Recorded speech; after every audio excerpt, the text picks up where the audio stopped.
అమ్మ నైట్ అయితే నరకం కనబడుతుంది. నిద్ర రాదేంట్రా నారాయణ. కోటీశ్వర్లందరూ పడుకునే ముందు పుస్తకాలు చదువుతారని కోటికి వెళ్ళి మరీ కొనుక్కుని తెచ్చుకున్నా. కోటీశ్వర్లు ఎలా కావాలం, కనీసం కొనుకన్నా రావాలి కదా. బొక్కల బోరు కొడద్దేంటి. అందుకే మిడిల్ క్లాస్ వాడు ఎప్పుడు మిడిల్ గానే ఆలోచించాలి. పుస్తకాలకి పెట్రోల్కి డబ్బులు బొక్క. ఎక్కడ ఉంది ఇది? రిలాక్స్ గా రీల్స్ చూద్దాం.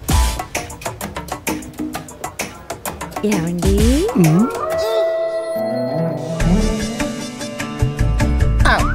రీల్స్ లోని దెయ్యాలి, రియల్ గానే దెయ్యాలి. ఇది కూడా వేస్ట్.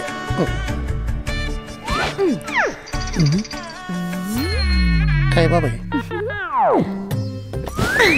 చీర కట్ట, 10,000 బొక్క, పూలు పెట్టా, ఇంకో 15 బొక్క,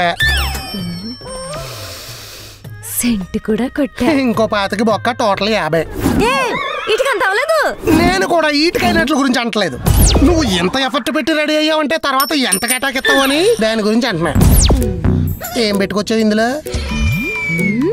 పెళ్ళి ఇన్ని సంవత్సరాలు అయిపోవటం వల్ల మిమ్మల్ని మోసం చేయటం కష్టం అయిపోతుందండి. కనిపెట్టేస్తున్నారు. మరి నైట్ అయితే నన్ను సినిమాలో ఇంగ్లీష్ దయ్యంలో ఓ మురికి రేటి ఒకటి వేసుకొచ్చి స్నానం కూడా చేయకుండా నా పక్కన చేరతావు.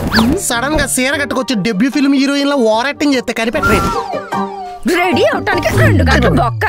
ఇంకా నేను ఓపెన్ అయిపోతానే. ఇది మన ఒరిజినల్ బాడీ లాంగ్వేజ్. చెప్తే విన్నావా? ఓవర్ మేకప్ వేసుకుని ఓవర్ యాక్టింగ్ చేస్తే ఇటు దగ్గర దొబ్బదని. నువ్వు మంచం పక్కకి ఎప్పుడు దూరేవే మాన పిల్లి మొహందానా? ఇప్పుడు రావడమైనా ఒలింపిక్స్ లో ఉండగా కూడా ఇప్పుడైనా వచ్చేసేవా? అబ్బా మరి అది చూడు, పరమేశ్వరం లేకుండా పడగదిలోకి వచ్చేస్తుంది అచ్చుకొక్క పిల్ల ముచ్చుమొక్క వేసుకుని. మరదలకి మర్యాదలు ఉండవు. డోర్ తీసుంటే దూరిపోవడమే. మర్యాదలు లేకపోయినా కనీసం సమయాలన్నా పాటించి, లేదంటే నా సంసారం 70mm సినిమా అయిపోద్ది. ఏమంటావే?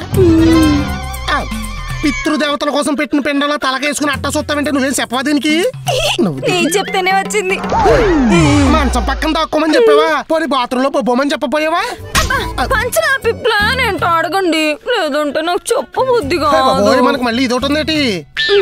దేనికో అంటే యాసవకాలం వచ్చింది కదా. వడియాలు పెట్టుకోవడానికి పిండి కావాలా? వడియాలు వేసుకోవడానికి ఎవడైనా ఎంత వయ్యారంగా రెడీ అవుతాడా? మరి మనకు అంతకన్నా పెద్ద ప్రోగ్రామ్స్ ఉంటాయి. 3 చెడు దెబ్బ అంటే మూతి మీద గుద్దుతా. చెడదబ్బని చెప్పు. సమ్మర్ వచ్చింది కదా, చల్లబట్టడానికి ఏదైనా వెకేషన్ కి తీసుకెళ్తా. వేసుకుని వచ్చావా? కాదు మామూలు అసలే. అయినా మనం సల్ల ప్రదేశాల్లో సంచరించడానికి మనకు వచ్చి శాలరీ సహకరించాం. కావాలంటే ఏసీ సర్వీసింగ్ చేపిస్తాను, 16లో పెట్టుకుని ఫుల్ గా చల్లబడు. బిల్లు ఎంత వచ్చినా పర్లేదు, దీంతో బెగ్గింగ్ చేయించాను కట్టేస్తాం. మంచం పక్కకి ఎందుకు దూరావు? గుట్లేసుకున్నట్టు చూడు. మీ బదులు మహేష్ బాబుని చేసుకోవాల్సింది. సంవత్సరానికి 4 సార్లు అయినా శీతల ప్రదేశాలకు తిప్పేవాడు. అప్పుడు ఇలా డల్లి మొహం కాకుండా నమ్రతా శిరోద్కర్ మొహం వేసుకుని కొట్టాలి. తిట్టుకోవటం ఆపి టూర్ తిప్పడం ఏమన్నా ఉందా? చెప్పాను కదా శాలరీలు సహకరించమని. ఏదో ఆలోచించా. శాలరీలు పెరిగితే సమ్మర్ కంపేస్తారా? అప్పు చేసినా సరే నేను అండమాన అడవులు వదిలేస్తాను. అయితే రేపు బాస్ని భోజనానికి రమ్మనండి. ఏం చెప్పి దీన్ని తినమని చెప్పా? మరి నువ్వు మంచం పక్కకి ఎందుకు దూరావు? మీ గొడవలో పిండి వంటలు వండుతున్నా రమ్మని చెప్పండి. కారణం లేకపోయినా కాకిలే వాలిపోతాయి.